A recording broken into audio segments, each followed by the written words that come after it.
Atención. ¿Sabías que durante la Guerra Fría Estados Unidos tenía estados enteros designados para ser sacrificados en caso de un ataque nuclear? Montana, Wyoming, Dakota del Norte y otros lugares formaban parte de un plan secreto llamado esponjas nucleares.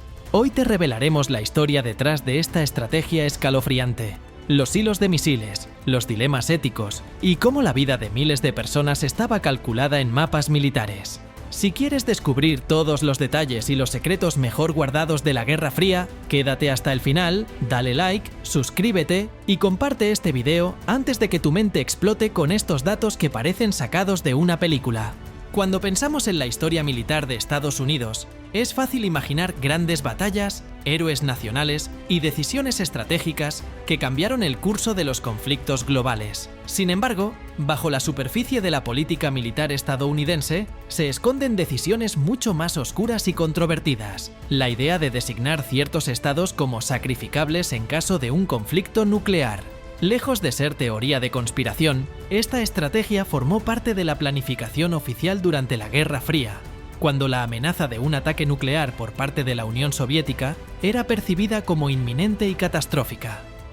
El concepto de sacrificio estratégico puede parecer frío y abstracto, pero tuvo consecuencias reales para millones de personas y definió la ubicación de infraestructura militar crítica en los estados del Medio Oeste y norte del país. La idea central era simple, pero escalofriante. Ciertos estados, debido a su baja densidad poblacional y su ubicación geográfica, podían convertirse en la primera línea de defensa, absorbiendo el impacto de misiles enemigos para proteger áreas más pobladas y estratégicamente relevantes, como Nueva York, Washington D.C., Los Ángeles o Chicago. Esta planificación se conoció en círculos militares como la estrategia de las esponjas nucleares y revelaba un cálculo pragmático, pero inquietante, del valor de la vida humana en términos estratégicos. Para comprender por qué ciertos estados fueron considerados sacrificables, es necesario situarnos en la década de 1950 y 1960, en plena Guerra Fría. Estados Unidos y la Unión Soviética habían emergido como superpotencias tras la Segunda Guerra Mundial, y ambos países acumulaban arsenales nucleares de tamaños sin precedentes. La filosofía detrás de la estrategia militar de la época se basaba en la destrucción mutua asegurada, MAD, la certeza de que un ataque nuclear total sería seguido por una represalia igualmente devastadora, aseguraba que ninguna de las partes se aventurara a iniciar un conflicto nuclear abierto. Sin embargo, esta estrategia de disuasión estaba acompañada de planes más específicos sobre cómo proteger la infraestructura crítica y la población en caso de un ataque nuclear. El Pentágono y otras agencias estratégicas realizaron mapas detallados de objetivos, rutas de evacuación y zonas de impacto potencial. Fue entonces cuando surgió una idea que hoy parece escalofriante: identificar estados enteros que por su localización y demografía podían ser sacrificados sin comprometer los intereses nacionales esenciales. Los estrategas militares tenían en cuenta múltiples factores: densidad poblacional, distancia a fronteras, ubicación de centros de comando y control, y la capacidad de ciertas regiones para albergar silos de misiles sin comprometer ciudades estratégicas. La conclusión fue que algunos estados del norte y medio oeste, debido a su bajo número de habitantes y extensas áreas rurales, podían convertirse en una especie de colchón humano en caso de una guerra nuclear. El concepto de esponja nuclear fue desarrollado por planificadores militares que estudiaban cómo un ataque nuclear afectaría el territorio continental de Estados Unidos. La lógica era relativamente sencilla: colocar silos de misiles intercontinentales, ICBM, y bases militares en estados remotos y poco poblados tenía una doble función. Primero, estos misiles estarían fuera del alcance inmediato de un primer ataque enemigo masivo, garantizando la capacidad de represalia. Segundo, estos estados actuarían como amortiguadores. Absorberían impactos nucleares en caso de un ataque directo, protegiendo ciudades densamente pobladas y centros estratégicos del país. Esta planificación no se limitaba únicamente a silos de misiles. También incluía estaciones de radar, centros de comando subterráneos y reservas estratégicas de suministros esenciales. Los estrategas creían que, aunque estas áreas pudieran ser devastadas en un primer ataque, Su destrucción preservaría la integridad de la infraestructura crítica y la capacidad de lanzar represalias nucleares desde ubicaciones más protegidas. Los estados elegidos para albergar la mayor parte de los ICBM y funcionar como esponjas nucleares fueron principalmente del Medio Oeste y el norte del país, caracterizados por extensas llanuras, baja densidad poblacional y proximidad a objetivos estratégicos. Montana. Montana se convirtió en un sitio ideal para silos de misiles, debido a sus vastas montañas y tierras escasamente pobladas. El estado albergaba bases militares subterráneas altamente fortificadas, diseñadas para resistir explosiones cercanas.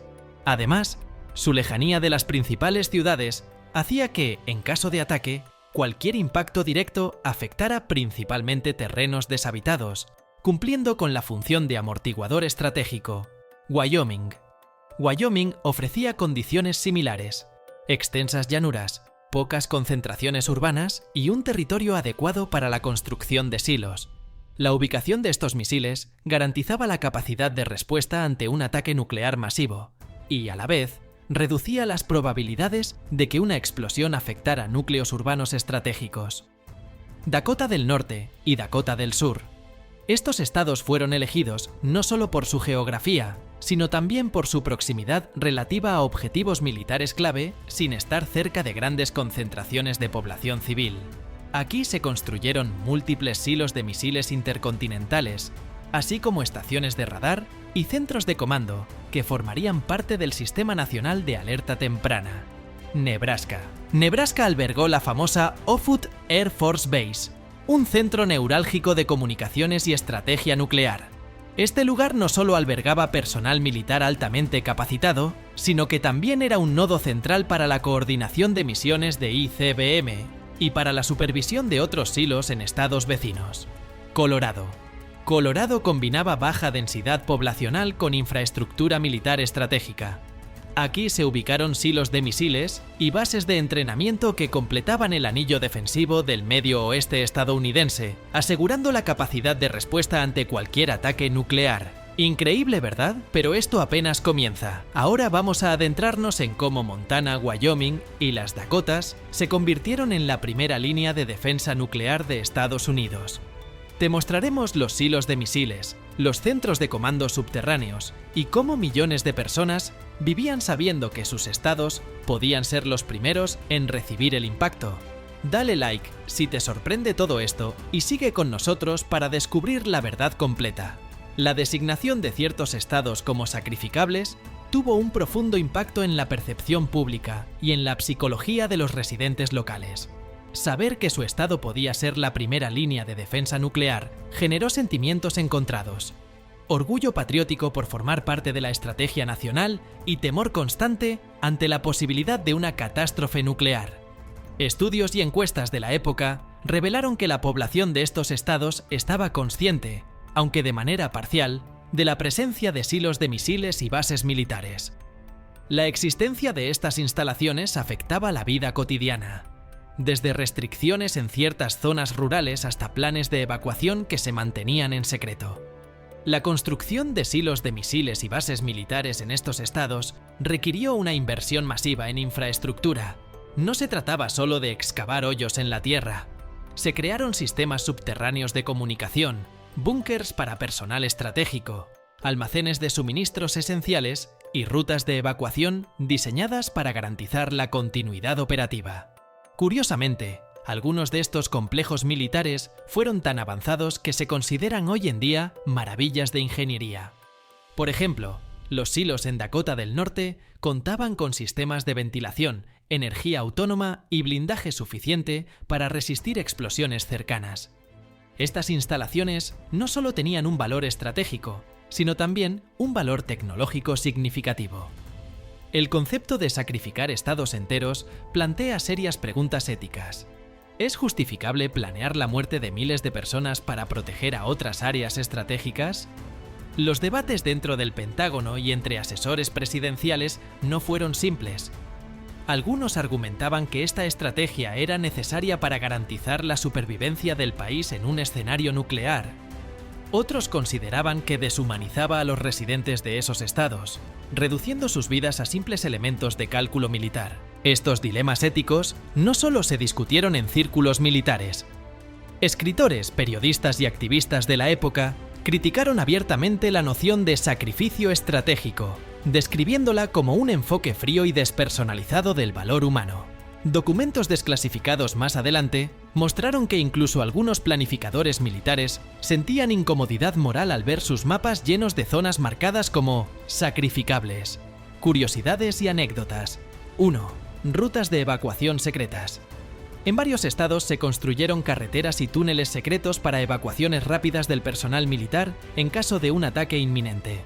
Estos caminos eran desconocidos para la mayoría de los residentes locales. 2. Simulacros nucleares.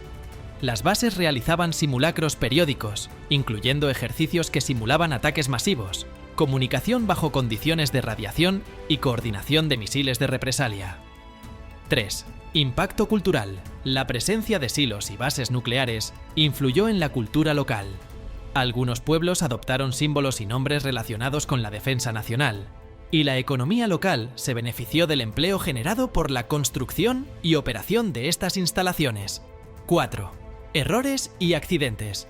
Durante la Guerra Fría, hubo incidentes en los que sistemas de alerta detectaron falsos ataques nucleares, provocando tensión y reforzando la idea de que los estados sacrificables estaban, de hecho, en la primera línea de fuego.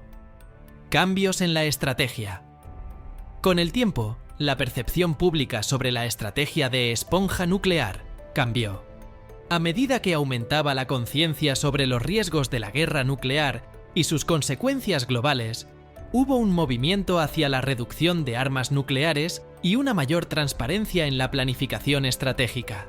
Tratados como el START y acuerdos de desarme parcial redujeron la dependencia de estos estados como amortiguadores nucleares.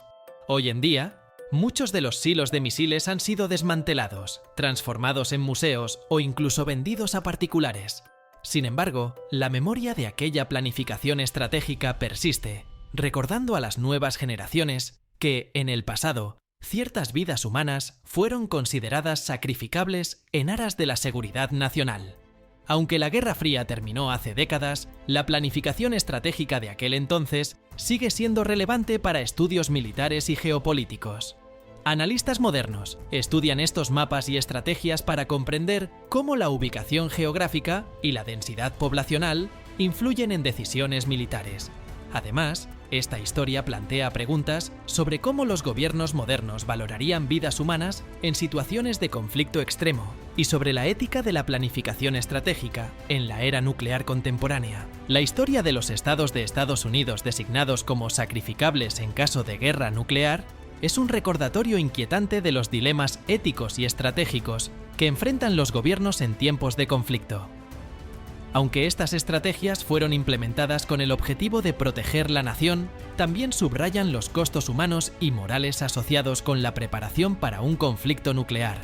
Montana, Wyoming, Dakota del Norte, Dakota del Sur, Nebraska y Colorado no solo fueron elegidos por su geografía y baja densidad poblacional, fueron, durante décadas, la primera línea invisible de defensa de Estados Unidos. Sus tierras y residentes fueron considerados como colchón estratégico, un concepto que mezcla ciencia militar, cálculo pragmático y un enfoque inquietantemente utilitario del valor humano.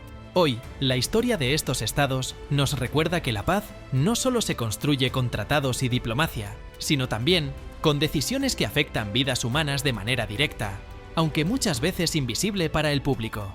La lección histórica es clara: la seguridad nacional puede implicar sacrificios difíciles, pero la ética y la conciencia moral siempre deben guiar la planificación, incluso en la sombra del terror nuclear. Ahora que conoces la escalofriante historia de los estados diseñados para ser sacrificados en una guerra nuclear, queda claro que la planificación militar puede ser tan fría como estratégica. Si te impactó este viaje al pasado secreto de Estados Unidos, no olvides darle like, suscribirte y activar la campanita para que no te pierdas más historias ocultas y revelaciones sorprendentes de la Guerra Fría y otros secretos de la historia. Comparte este video y deja que otros también descubran estos datos que parecen sacados de una película. Hasta la próxima.